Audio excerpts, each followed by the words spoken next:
আমি একটি প্রস্তাব দিতে চাই, আমরা আমাদের দলে আলোচনা করেছি। এটার জন্য আমাদেরকে এইভাবে উদ্যোগ নিতে হবে যে ঢাকার খাল বা ঢাকার নদীগুলো পরিষ্কার করার জন্য ঢাকার মেয়র সাহেবের নেতৃত্বে, এখানকার এমপি যারা আছেন তাদের নেতৃত্বে, রাজনৈতিক নেতা কর্মী আমরা যারা আছি তাদের নেতৃত্বে বছরে 2 বার আমরা এখানে গোসল করবো।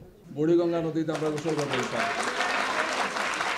আমরা ঢাকার 4টা নদীতে গোসল করবো। সিদ্ধান্ত হবে আগে, ঘোষণা হবে, পাবলিক দেখবে এসে। খেলার নাম বাবাজি দেখা যাবে যে আলহামদুলিল্লাহ মেয়র সাহেব, ডিসিএসপি সাহেব, ডিআইজি কমিশনার সাহেব, মন্ত্রী মহোদয় ইত্যাদি ইত্যাদি পুরুষ যারা আছেন, কমপক্ষে মহিলারা আমরা না নামার জন্যই বললাম। ইনশাল্লাহ এটা পরিষ্কার হয়ে যাবে, দেখা যাবে। চিটাগাঙ্গে আমির হোসেন মোহাম্মদ ভাই নেতৃত্ব হবে, সিলেটে আমরা থাকবো ইনশাল্লাহ। সুরমা কুশিয়ারাকে আমরা এইভাবে পরিষ্কার করবো। এটা কোনো গল্প না, এটা কোনো কল্পনা না, প্র্যাকটিক্যালি অনেক দেশ এগুলা করছে।